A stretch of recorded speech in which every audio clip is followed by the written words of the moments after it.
এই রেসিপিটা যেদিন আপনি বাসায় বানাবেন, বিশ্বাস করেন সেদিন কিন্তু বাসায় ভাত একটু বেশি রান্না করতে হবে। তাহলে চলেন কথা না বাড়িয়ে রেসিপিটা শুরু করে দেই। এই রেসিপিটা আমার জায়ের কাছ থেকে শেখা। রেসিপি বানানোর জন্য এখানে প্রয়োজন শুটকি, সাথে যে কোনো ধরনের মাছের পেটি। আমি এখানে রুই মাছের পেটি নিয়েছি। শুটকি আর কিছু টমেটো কুচি দিয়ে আমি এটাকে ব্লেন্ড করে নিয়েছি। এখন কড়াইতে দিয়ে দিব পরিমাণ মতো তেল। তেল একটু বেশি দিতে হবে। এখন দিয়ে দিলাম 1 মুঠের থেকেও বেশি পেঁয়াজ কুচি। পেঁয়াজ যত বেশি দিবেন ততই মজা হবে। তারপর এখন পেঁয়াজটাকে একটু ভালো করে ভেজে নিয়ে এখানে দিয়ে দিলাম রসুন বাটা।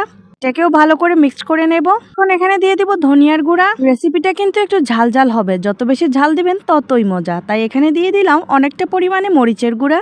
তারপর দিয়ে দিলাম পরিমাণ মতো হলুদের গুঁড়া। তারপর ব্লেন্ডার ধুয়ে সেই পানিটাও এখানে দিয়ে দিলাম। এখন এই মশলাটাকে ভালো করে নেড়েচেড়ে কিছুক্ষণের জন্য ঢাকনা দিয়ে ঢেকে কষিয়ে নেব। কিছুক্ষণ পর এই যে দেখুন মশলার তেলটা কিন্তু উপরে উঠে এসেছে, তার মানে মশলাটা ভালো করে কষানো হয়ে গেছে। এখন এখানে দিয়ে দেব সেই কুচি করে রাখা মাছের পেটিগুলো। তারপর দিয়ে দিচ্ছি ব্লেন্ড করে রাখা শুটকি এবং টমেটো। এখন সবগুলোকে ভালো করে নেড়েচেড়ে আবারও কিছুক্ষণের জন্য কষিয়ে নিতে হবে। ঢাকনা দিয়ে ঢেকে রেখে দিলাম কিছুক্ষণের জন্য, এটা ভালো করে কষানো হয়ে যাক। দেখতেই পাচ্ছেন অনেকটা কষানো হয়ে গেছে।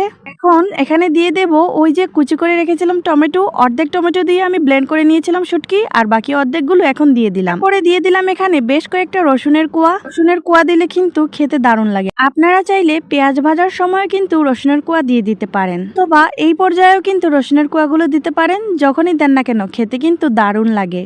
তো দেখুন আমার রেসিপি কিন্তু রেডি হয়ে গেছে। বিশ্বাস করেন এটা খেতে এত মজার, যাদের মুখে রুচি নেই তাদের মুখেও কিন্তু রুচি আসতে বাধ্য।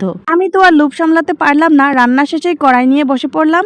এভাবে কড়াইয়ের মধ্যে ভাত মেখে খেতে যে কি মজা! কড়াইয়ের মধ্যে খেতে খেতেই আজকে চলে যাচ্ছি। আল্লাহ হাফেজ।